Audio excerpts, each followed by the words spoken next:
going to be talking about today is, you know, a little, hopefully not too deep a probe into my own mind about how I'm thinking about biology and how we can start to understand how life works. Obviously, in 1 hour, we're not going to be able to cover a lot of territory, although we'll try. So I'm going to try to give you a little bit of sense for the way I'm thinking about it. But I want to make sure that the overall message comes home that this is a really, really promising time for biology. It's said that biology is getting into its golden age. And you think, well, gosh, we already know a lot about biology. We know a lot of medicine and so on. But never before have we been able to see organisms at the molecular level the way we can now. Never before have we had genomes, whole genomes of humans and all kinds of organisms, mice and plants and bacteria and so on, and really start to try to figure out how these cells work and how they function. And I'm going to be talking about some pretty basic stuff today. But what I want you to understand is that if you can start to grasp some of what I'm talking about or get interested in what I'm talking about, there's an incredibly bright future for you in just about any aspects of this golden age of biology. Just spend a little bit of time to say, you know, that when someone says how something works, it really depends what they mean with their question. If you ask how the lights work in this room and you happen to be a theater manager, you just want to know where's the light switch. If you're an electrician, you want to know about the wiring in the building. If you're an electrical engineer, you may want to know about how the circuitry's been designed, how the light bulbs themselves work.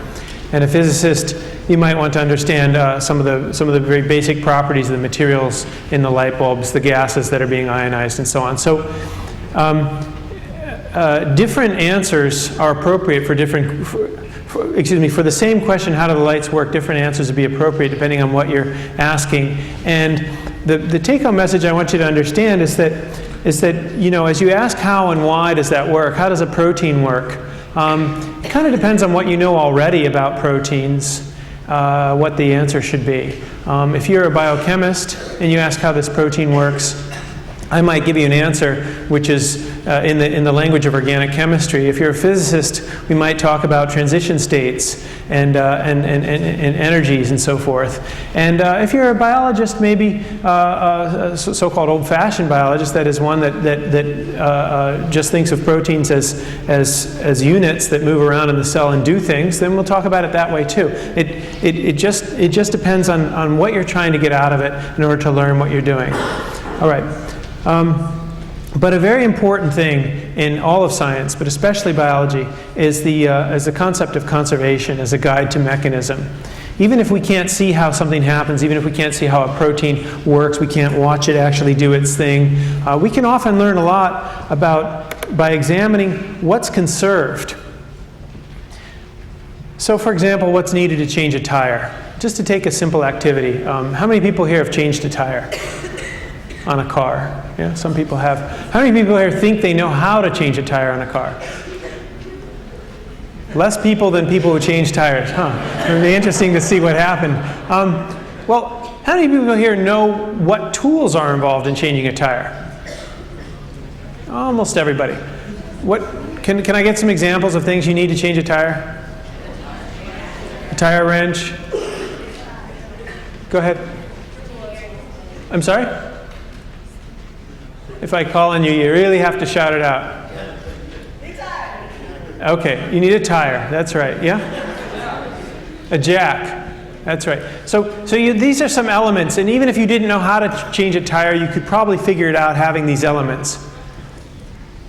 What about going to the moon? Does anybody know how to go to the moon?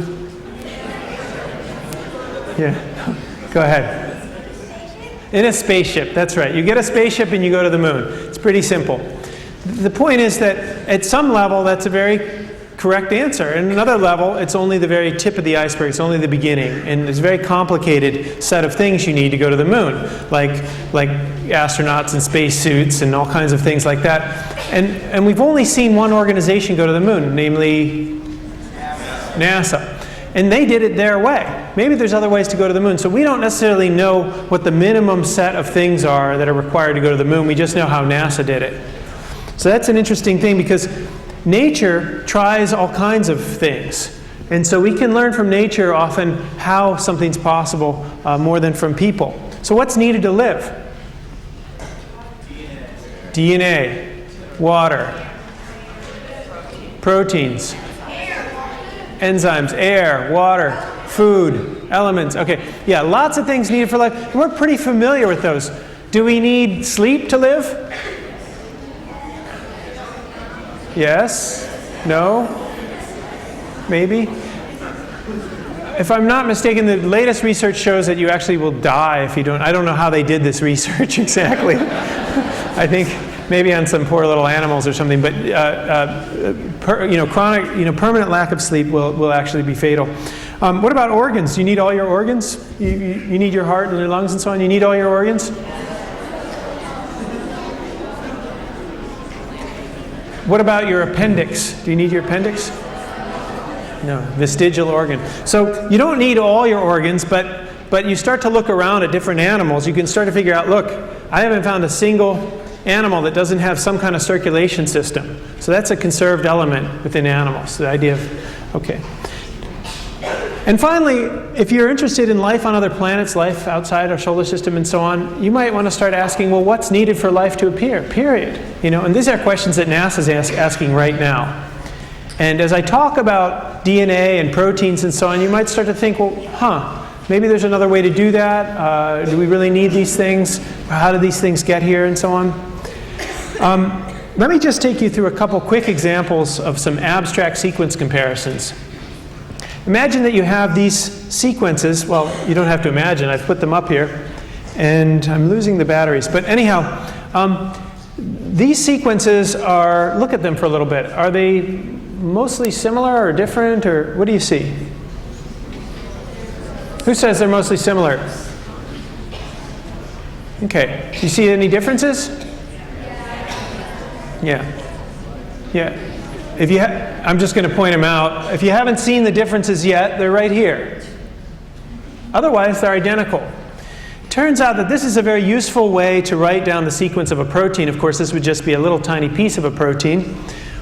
This is only 8 amino acids. But you can write down the amino acid codes, the little building blocks of proteins, with single letters. I'll show you that code later.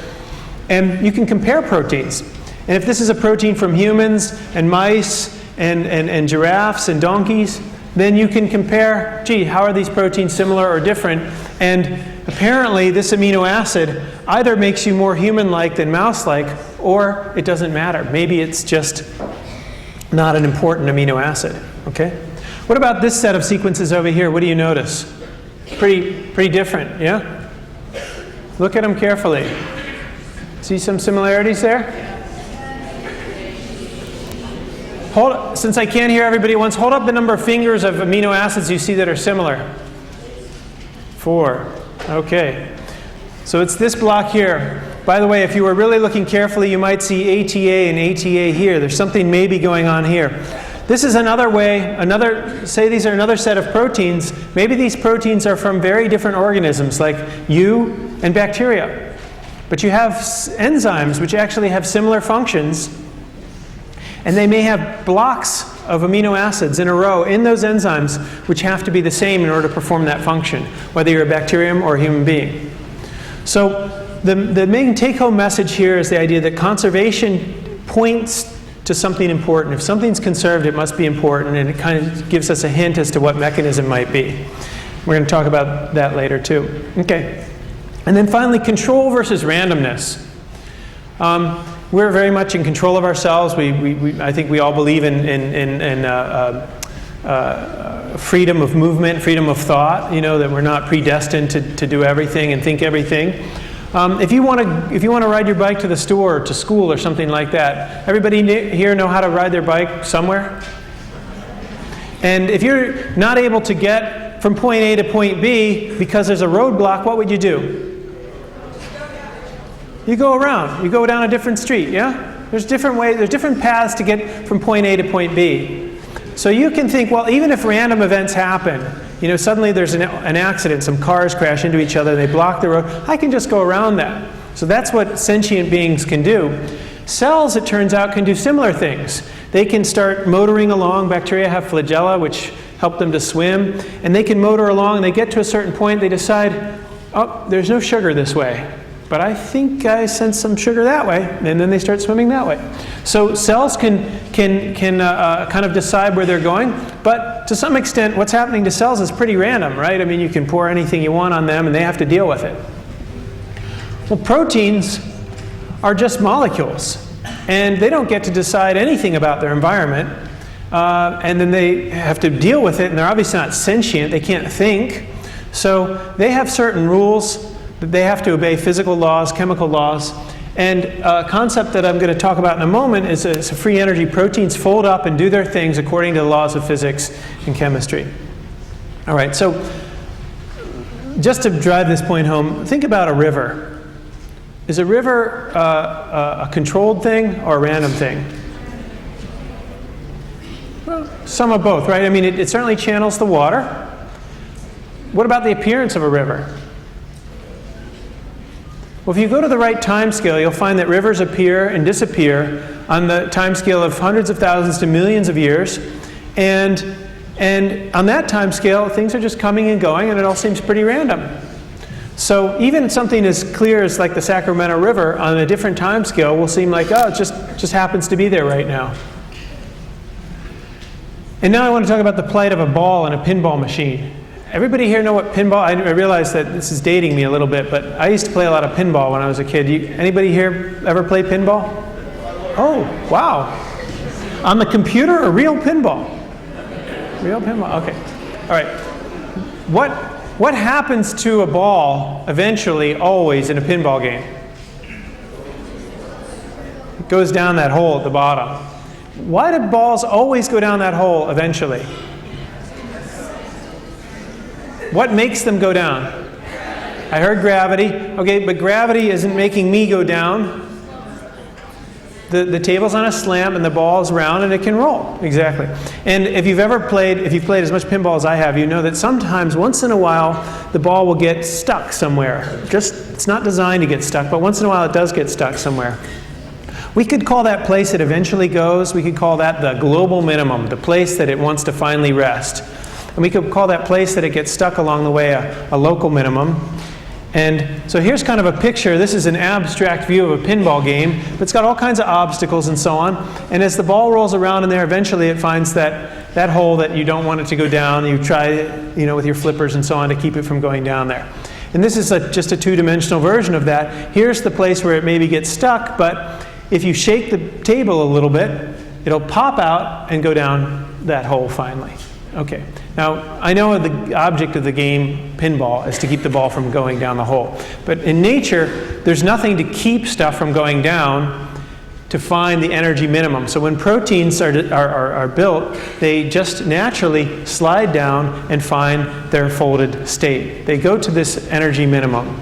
And they do that because there's thermal energy. They bounce around in here until finally they fall down into that state. And we're going to fold a protein up here on stage today, and you'll see that random motion, and you'll see it kind of collapse down into a folded state.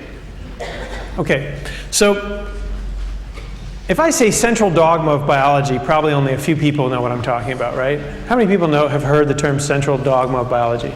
Okay, just a few. All right. All right.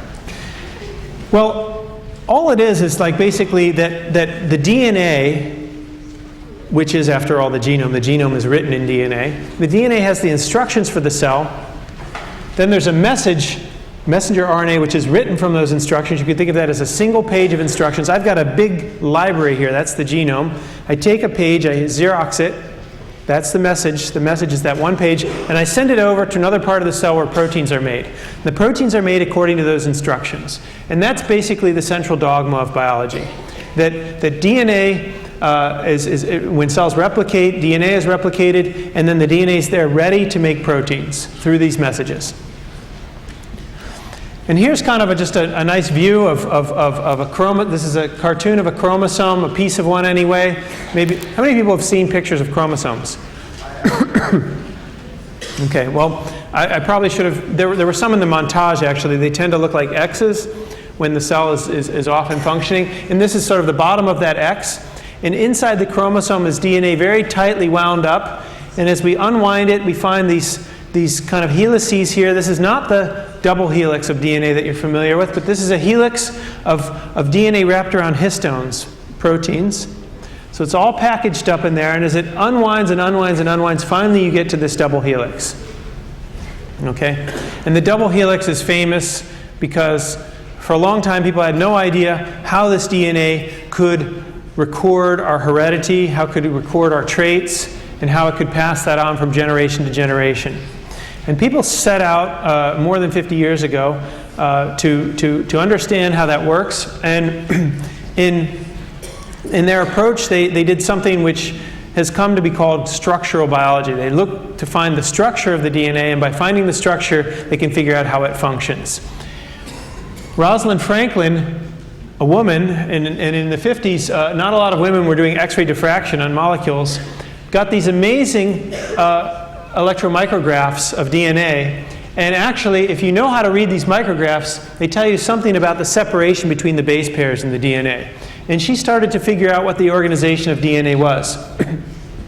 Depending on who you believe, somehow these guys got her data, either legitimately or illegitimately, and they started to build a model of DNA based on that data. And they got it right. They got the model right. This is Watson and Crick, by the way. Watson is still alive. Crick passed away just a couple of years ago. This model that they built was only verified in its true structural form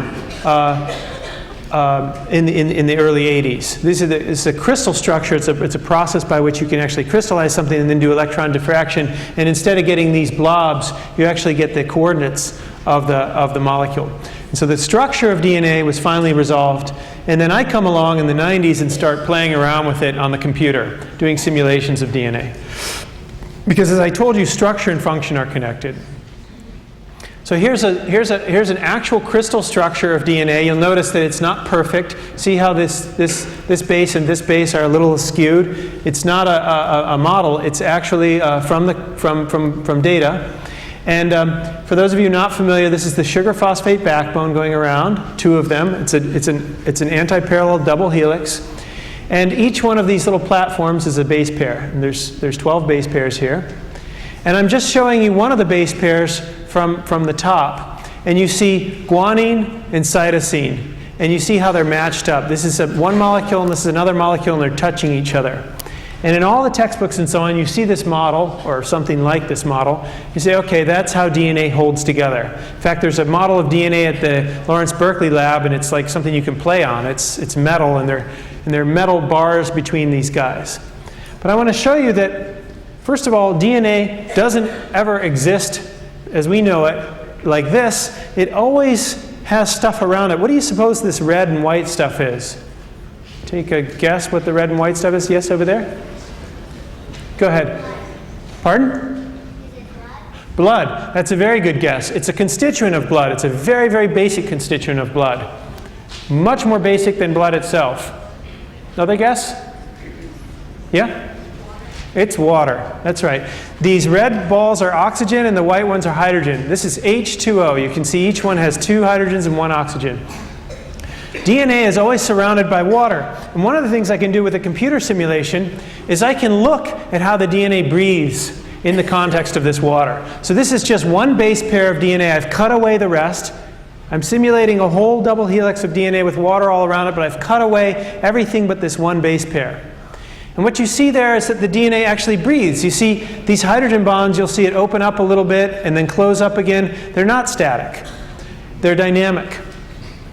And you say, oh, DNA is dynamic. Yeah, but rivers also move and so on. Remember, we were talking about time scales. What do you think the time scale of this simulation is? I'd like to get a wild guess. Yeah.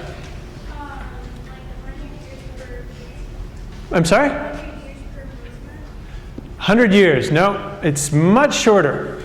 Much shorter. Yeah. Although that's a good, I should say that's a good time scale for changes in the DNA, and we'll come back to that later. But this is just motion. Yeah. Sure. Someone else want to guess? Okay. Millisecond? Millisecond. How much is a millisecond? Not long. It's 1,000th of a second.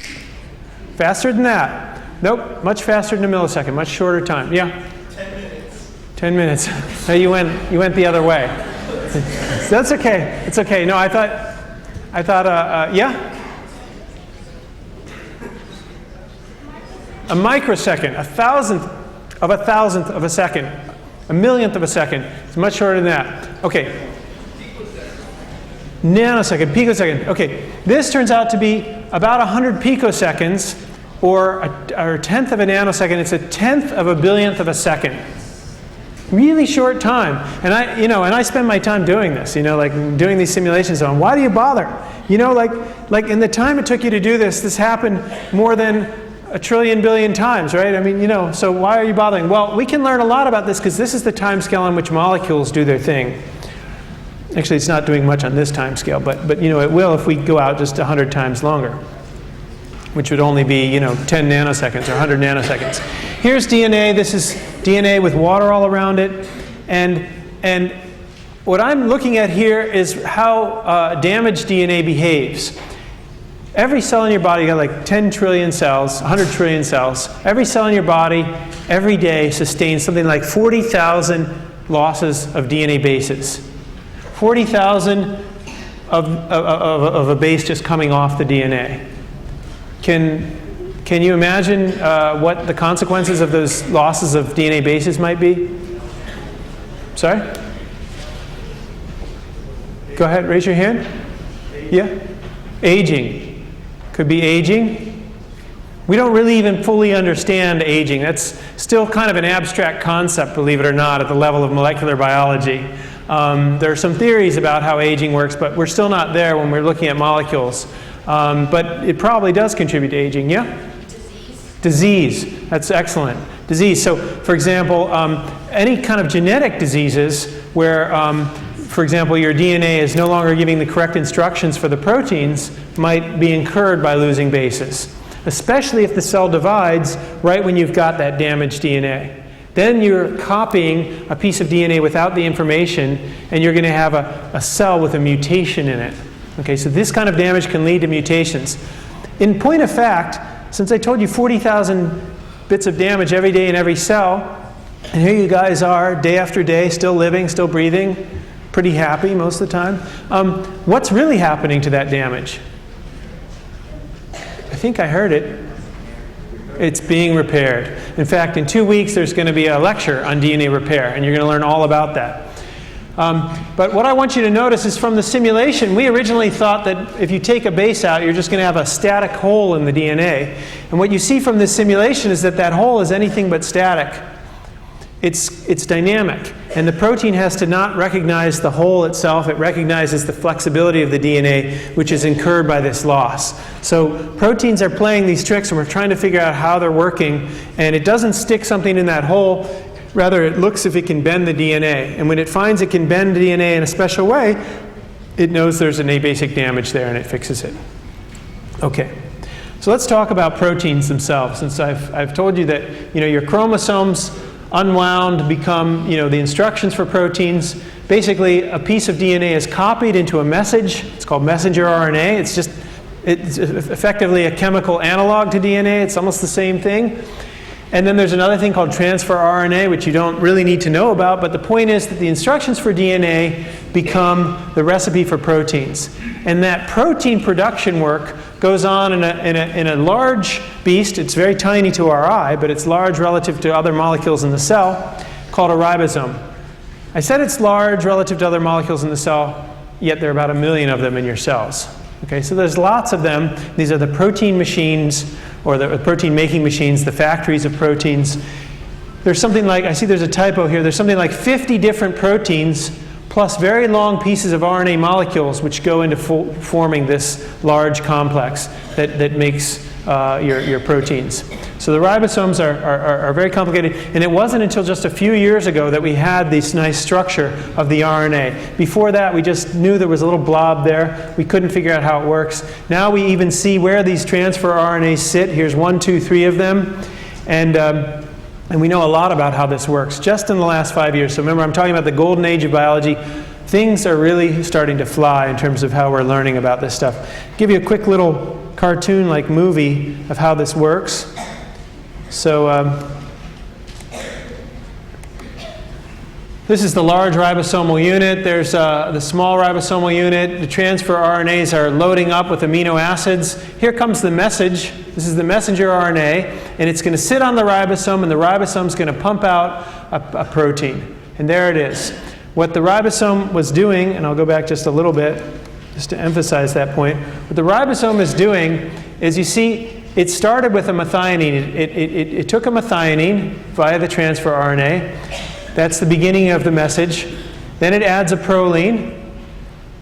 Then it moves the message along and adds a leucine. What it's doing is it's creating a peptide bond between each of these amino acids. And so it's creating this protein. So the take-home message is that the ribosomes create the proteins by linking together amino acids. Okay, so that's how you make a protein. But how do you make a protein fold up and do the amazing things that proteins do? We'll talk about that in a moment. For now, I just want to give you one example, and I literally could give you tens of thousands of examples of different kinds of proteins and all the kinds of things they do. This is a particularly interesting one because this protein is a motor. So here's a schematic of that motor. And if we didn't have the cutting edge experimental work, we wouldn't know what the structure was. This is the structure of this piece of the motor. In this motor, called an F1, F0 ATPase because it burns ATP as its fuel, this motor runs the flagella on the back of bacteria to help them swim. And this motor actually turns large large relative to the bacteria, flagella, and the bacteria can swim. And how this motor works is basically it's several proteins that can fit together and co-rotate around each other, and it's a rotary motor. And it hydrolyzes ATP and it turns around. And I'll show you a little movie of how we're understanding that works. So you see these are 4 different proteins, and they're all interconnected and running around in this fashion. And this actually pumps an ion across this channel, and without getting into the chemiosmotic theory of transduction of energy in cells, what this means is that this creates force in the cell from the energy in the ATP. Okay, so I'm using some big words now and then just to give you a hint what's ahead for you who are bound for college and all these great science classes. Okay, you can read more about all kinds of proteins at the Protein Data Bank. They have a molecule of the month. Every month they have a new molecule, and they have a nice little essay on it and how it works and pictures and all kinds of cool stuff. I'm going to talk about more precisely about the building blocks of proteins, and then we're going to fold up our own protein. Are we about halfway? Okay.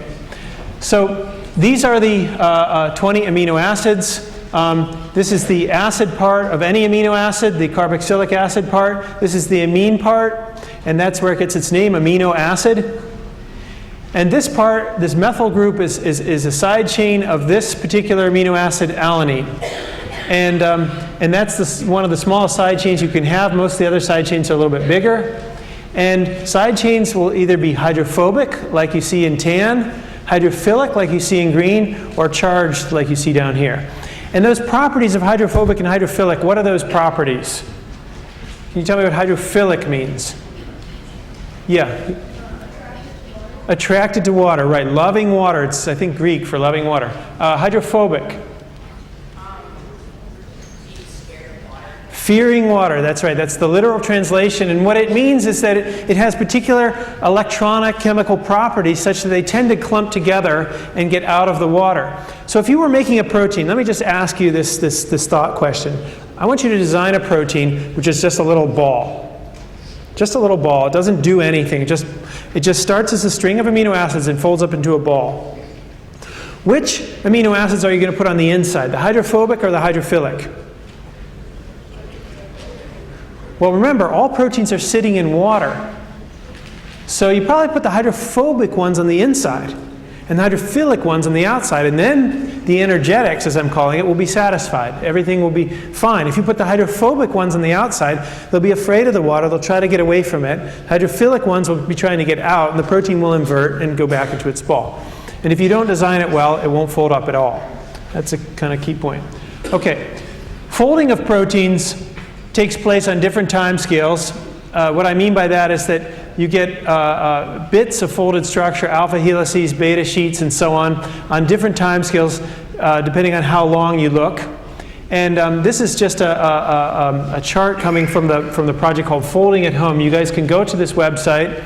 It's at Stanford, folding.stanford, and you can download their software onto your computer and actually participate in this project. And the outcome of this project is to start to understand how proteins fold up by doing simulations. So I'm only showing some of the amino acids of the protein. I'm showing the hydrophobic ones, and you're going to see these residues coming together to form that clump that I talked about. Okay, you see that? And there's one residue which is actually hydrophobic, but it tends to stick out, and that's because it interacts with something else that I'm not showing. Okay, so this is their simulation of the protein folding up. I see that it didn't end with the folded structure. Okay, but you can see here it's almost all folded. This is called an alpha helix.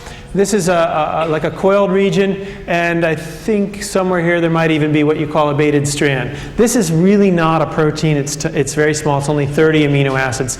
Proteins really start at 60 to 80, and a common average-sized garden variety protein is more like 300 amino acids. So it's more complicated than this. Why didn't they simulate a big protein folding up? Can anybody guess? Why'd they use a small protein, you know? I'm sorry? Yeah? Go ahead. It takes longer, a lot longer. A lot longer. Yeah?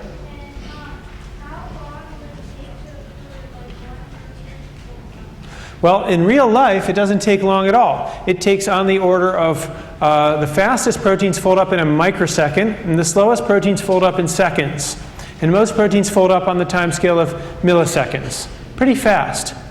But on the computer, to simulate a millisecond is like forever. Remember, I showed you simulations of like a nanosecond or less?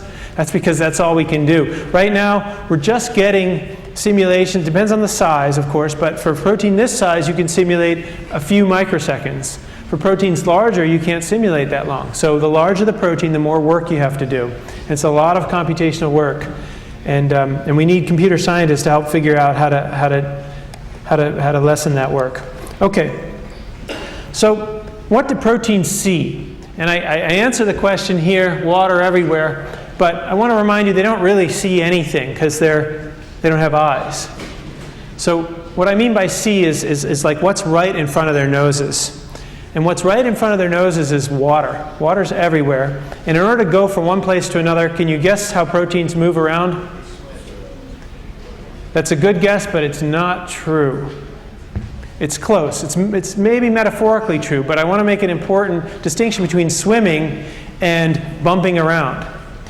I didn't ask you this, but if I asked you to go to that place you were going to go on your bicycle to the store or the school or something like that, if I asked you to go in a bumper car blindfolded, do you think you'd ever get there? Eventually you would. Take a very long time, and it turns out that the farther you have to go, the longer it takes if you're going by random motion. And proteins move by random motion, unless they're coupled to other proteins which are helping them move. And it's one of these paradoxes at the molecular level. It's the difference between controlled action and uncontrolled action. If you were in a bumper car over here and you wanted to go to a spot over there, and I put some protective guardrail so you wouldn't go off the stage, even blindfolded, how long do you think it would take to get there? Yeah. A few seconds or maybe a minute or something. Not very long, right? Because it's just right over there. So short distances, the point about proteins is they move around by random motion, but that random motion is fast and the distances they have to move are small. Okay. We're looking for our protein. We're swimming around in the cell. There's the metaphor swimming, but really by random motion. We see a lot of water. We see something, we say, oh, I see something there. It looks like more water. Oh, I'm getting closer still. Oh, it's a protein. So as I strip away the water, you can start to see other proteins. You have to get right up next to them, bump into them before you can see them. Okay, so now we're going to do our activity. And our activity is to make a human protein. Actually, lots of organisms have this protein. It's chymotrypsin. It's a digestive protein.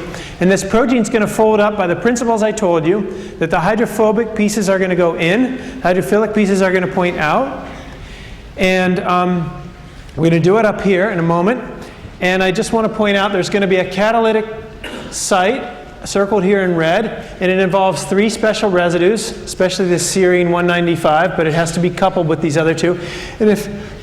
And you see where these residues are in the protein sequence. This is the protein sequence.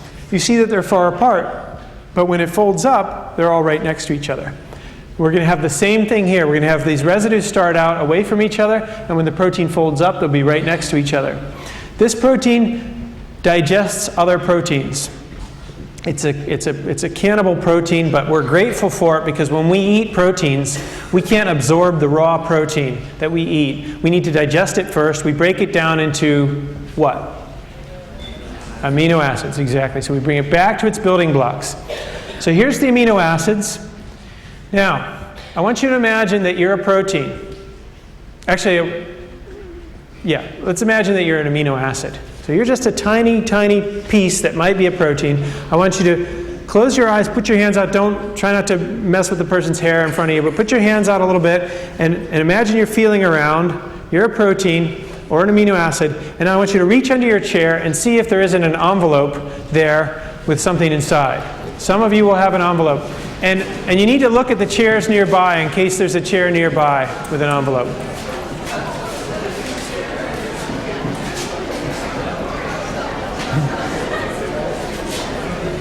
Okay, now as you get the envelopes, I want you to hold them up. Hold them up. The envelope should look like this. Okay, I'm counting 1, 2, 3, 4, 5, 6, 7, 8, 9, 10, 11, 12, 13, 14. We need 20, 2, 3, 4, 5, 6, 7, 8, 9, 10, 11, 12, 13, 14, 15, 16. Come on. Now if you have an envelope and you don't want to use it, give it to someone nearby. If you're an adult and you want to give it to a student, that'd be fine. That's a good idea, maybe, unless you want to be up here. Okay, now open your envelopes quietly because proteins don't talk. They're silent. They do their work very quietly. Open your envelopes and look at what do they say. Now, some of the envelopes will say, congratulations, you are an amino acid. And you will be one of these amino acids. You will come up over here. You're going to be part of the enzyme. A few of you are going to be special in that you're going to be part of a ribosome. That's the engine that makes proteins. You'll also come up over here. And then the others of you are going to be part of the meal. You're going to get digested. And that meal is just going to be represented by a short peptide, a piece of a protein. And that meal is going to come up over there with Frankie Tate. And so if you guys would now come on up with your slip of paper, slowly, quietly, but promptly, we can get started making our protein. Again, if you're afraid of heights, you can give the paper to someone else. Otherwise, come on up.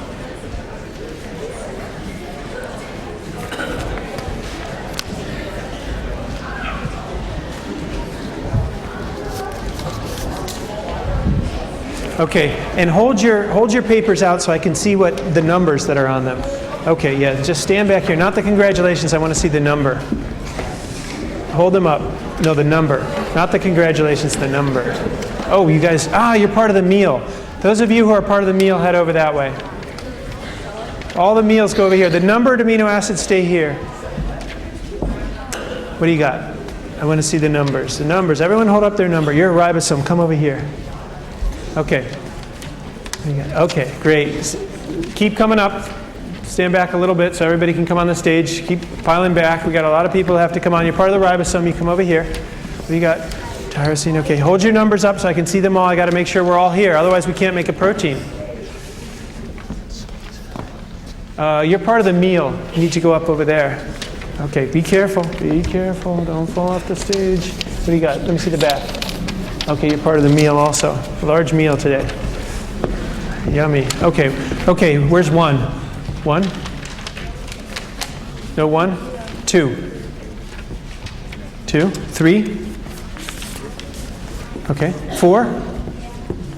Four? I need to see your number. Ribosome, all right. 4, no 4. 5,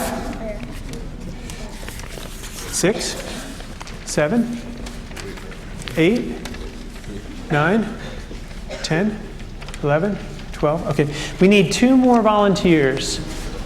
Oh boy. Okay, this guy and, okay, come on up.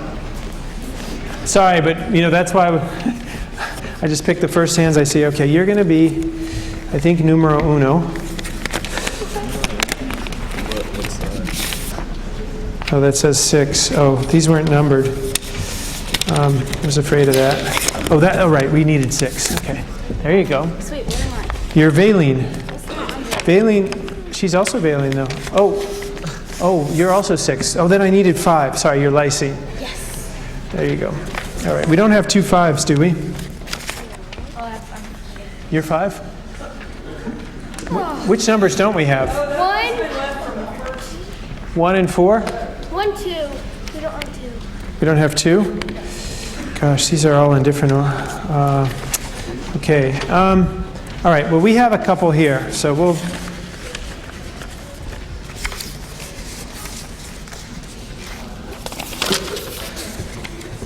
If something can go wrong, it always does. Okay.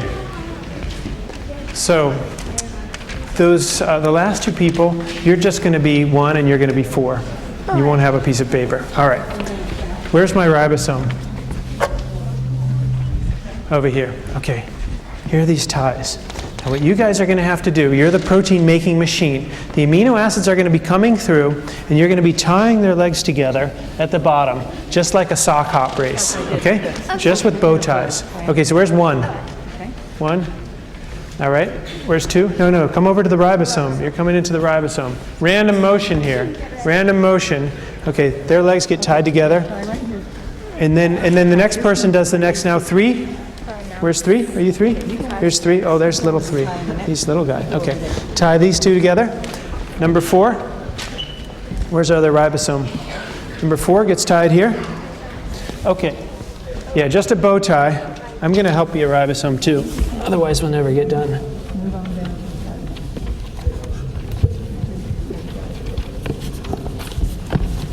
All right, now you guys are in motion, so start moving around and move that way. Real slow. There you go, real slowly. Motion, motion, a little bit of motion, just a little bit. Just pick your feet up and put them down and sort of gently move that way.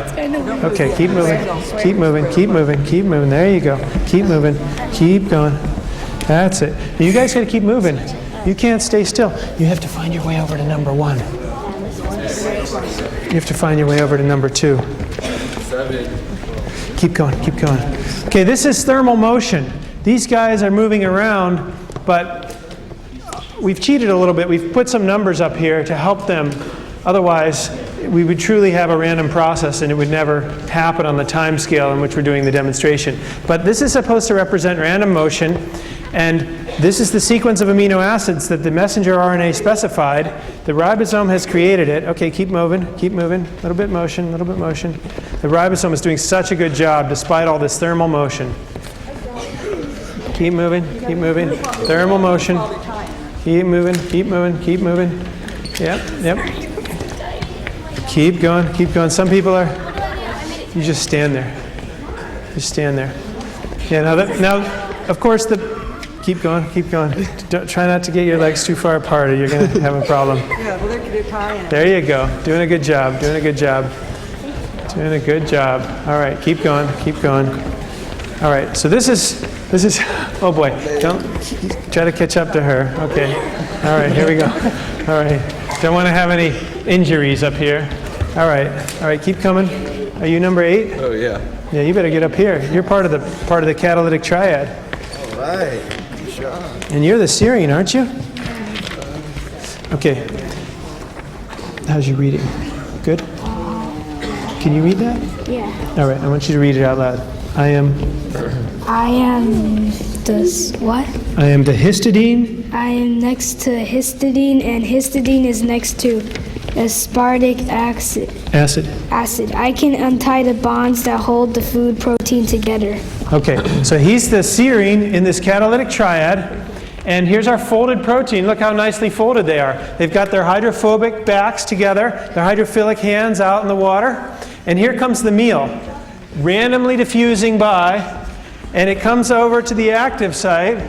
Sometimes they're chaperones. They actually exist. Okay, untie these bonds as quick as you can. Now, as the amino acids are cleaved off, they float away off the stage into the bloodstream where they provide nutrients to the body. And the ribosome also slowly wanders away. You can go. Slowly, Bannister. All right, so this ribosome, this serine protease, this chymotrypsin has now digested the entire meal. Let's give a big hand of applause to our protein and to our meal. Excellent. Now, of course, if this were real protein, it would just wander around for a long time, aimlessly, until it comes upon another meal. But we're going to untie them and let them go sit down. All right, thank you so much. Big thanks to Frankie and everybody. Okay. All right. Slowly, Bannister, please. We had to sign a form saying that this is something that's ordinarily done in a classroom. So we want to make sure that it doesn't get out of the normal realm. Okay. Now I want to talk about the human genome. I've talked about DNA and how it codes for proteins. I've talked about proteins, the kinds of things they can do, and how they fold up. And once they're folded, they perform functions. We made an enzyme. That enzyme digested other proteins. When you have insults to the DNA in the body, insults might come from UV radiation, might come from X-rays that are naturally occurring, might come from various sources. Are we out of time? Okay. We have about 10 minutes. Damage might come from various sources. It turns out, by the way, that oxygen is very reactive. And we think of oxygen as a wonderful thing, right? But it's very reactive. It's highly corrosive. That's why metals, when you put them in an oxygenated environment, rust. And so oxygen, even though it does us a lot of good, also does us some harm, and that can create problems in the DNA. All these problems can create mutations. Let me give you an example of 2 mutations that you might have right now in some cell of your body. This is the DNA, this top row of letters. This is what you were born with. And then in one cell, an adenine has been changed to a guanine. Okay, now it turns out that in this particular sequence, GCA, GCG, those codons, those 3 bases in a row, code for the same amino acid. So that's no change to you. You still have the same recipe for proteins. It's a little bit different wording, but if I say a pinch of salt or a tiny bit of salt, it's the same thing. Other mutations, like changing this this guanine to adenosine, will actually change the amino acid that DNA codes for. And we've gone from an arginine in our protein to a lysine. That's a different amino acid. It's also a positively charged one, but it is different. And that different amino acid will have different chemical properties. Remember our serine protease? If that serine had not been here in position 9, if that had been a threonine or something like that, our serine protease wouldn't work, or it wouldn't work very efficiently. So if you have an enzyme in your body, if you have a cell in your body which is producing a particular protein, a particular enzyme, and the recipe for that changes, it may cause problems. That's the usual consequence of mutations, but I also want to point out that mutations are also what enable us to change biologically. And we would be running around looking like mice if there weren't for the big E word that takes organisms from one species to another. What's that E word? Evolution. And evolution is mutations in the DNA which change the recipe for the proteins. Okay, so that's all that is. Now I want to talk about our genome, the human genome, and I don't have time to go through it all and go through all the different chromosomes. I just want to point out a couple of interesting things. You can read that, for example, the chromosome 5 has genes of interest, including one that is implicated in attention deficit hyperactivity disorder. You don't want anybody to accuse you of having that right now. But anyway, just because you might be getting restless. Okay, obesity, asthma, cancer, all implicated due to mutations in genes on this chromosome. Okay, but that's just a few diseases. And in fact, most diseases are not one gene, one mutation. They're many genes, many changes, and so on. So disease is usually complicated. It's usually not just one gene and one change. It's many changes and many differences and a sort of anti-synergy of effects. Now, another thing I want to point out about chromosome 5 is that it's got this giant gene desert. What do you think a gene desert is? Go ahead. There's no difference in the sequence? Okay, that's sort of true, but the sequence might actually change, but it doesn't, yeah?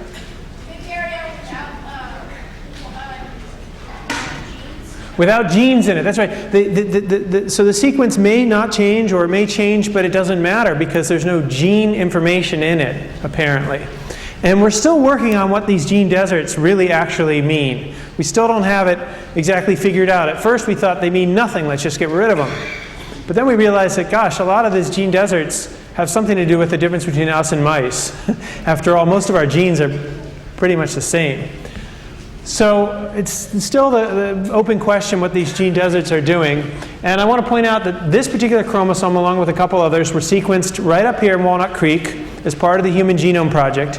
And they're going on to do all kinds of other sequencing. In terms of comparing our genome to other organisms, we have about 1 billion base pairs. And then you see all these other organisms with smaller genomes. So you think, oh yeah, well that makes sense. We're human after all. We've got bigger genomes than anyone else. Well, I can name something you ate probably in the last week or so that has a bigger genome than we have. Yeah? Potato? I'm not sure about the genome of potato. I'm not actually an encyclopedia of genomes, believe it or not. But I can tell you that corn, so I'm not going to make you guess all the vegetables and so on that you've eaten. I can tell you that corn has a genome that's roughly, I think, either 2 or 4 times larger than ours, so much bigger. And someone asked at the last very good question, said, well, what do they do with all those extra genes? They don't really have extra genes, they just have more genome. It's redundant, a lot of redundancy, and it's not clear exactly what all that redundancy is doing for the organism.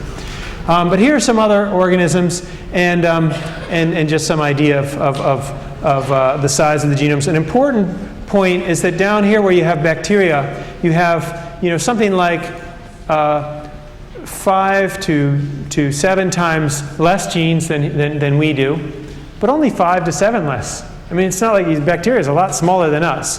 So you might think that there's a lot less genes. No. Bacteria have 5,000 to 6,000 genes, and we have about 30,000 genes. So we're only like 5 times larger in terms of our genome.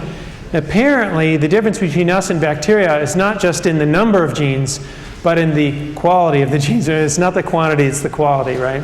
It's the quality, and it's how they interact with each other and so on, and some complexity, which I won't get into now, but having to do with the way the genes can get cut up and recombined. Okay. In comparing different species, there's one really gold standard for looking at biodiversity in the world, and it's to use this protein machine. Remember I said that we need a ribosome to make proteins? Can you think of any organisms which don't have ribosomes and therefore don't need to make proteins and therefore don't have ribosomes? Can you think of any organisms? I'll give you a hint. It's a trick question. It's a trap. You still want to answer? Okay. Bacteria. Bacteria need to make proteins too. There are no organisms which don't have to make proteins. So this turns out to be a great way to look at the changes in different organisms because everybody needs to have this machinery. And so we can compare the machinery from organism to organism to organism. All right.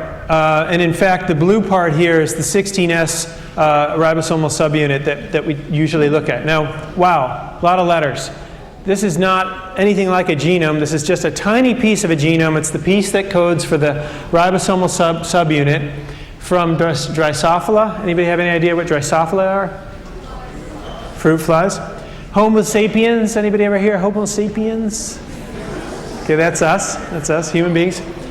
Musculus. Mouse. That's right. Sorry that I'm encouraging yelling out, but it's very hard for me to even see your hands. Okay, so these are the ribosomal subunits from the different organisms, and we can compare them all by aligning them in just the way we had aligned those sequences early in the talk when I told you about abstract alignments. Here's a piece, just a little piece, of the alignment of these different ribosomal subunits. And you see by the stars where they're identical and the gaps where they're not identical. Okay? So this is an alignment. And why would we do that? I mean, do you remember what I was saying about conservation and so on? We can simultaneously learn two things. One, we can learn what's really important. Like if every organism in the world, and the whole world, has this sequence of DNA bases, then that's probably important. And probably, you know, you can't have life without it. Or at least not as we know it. On the other hand, places where they're different tell us about how different these organisms are, how far apart they are in evolution. And by figuring out how far apart organisms are in evolution, we can see what the true biodiversity on this earth is. So that's the very last thing I'm going to show you. To see the vastness of biodiversity, think small. So on this big chart of biodiversity, you see this tree. This kind of goes back to a hypothetical beginning of life, which we don't, you know, have the recipe for. But you know, after that, everything's branching out. We are up here in this sort of rather ignominious spot called animals. Where do you think plants are? Well, they're right next to us. They're actually not very far away. Only separated by about 570 million years. What about mushrooms? Mushrooms aren't even like plants. They're not like us. They must be pretty far away somewhere. Nope, they're right there. Okay, so all the life that we see and treasure and eat and cultivate and enjoy is all up here in terms of genetic biodiversity. Most of the life most of the biodiversity in the world is in the life we don't see. Here's our archaebacteria, which is not really a bacteria at all. It's sort of a halfway between bacteria and us. And then you've got true bacteria, and all the biodiversity you see is mainly in the level of the microorganisms. Okay, so when you want to think about all the realm of possibilities of life, think small. Okay, so that's pretty much it.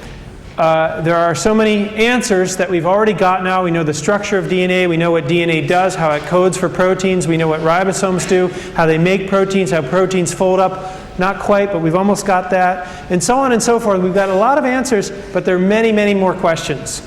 And there's a bright future for all of you if you want to go into computer science, if you want to go into physics and chemistry as well as biology.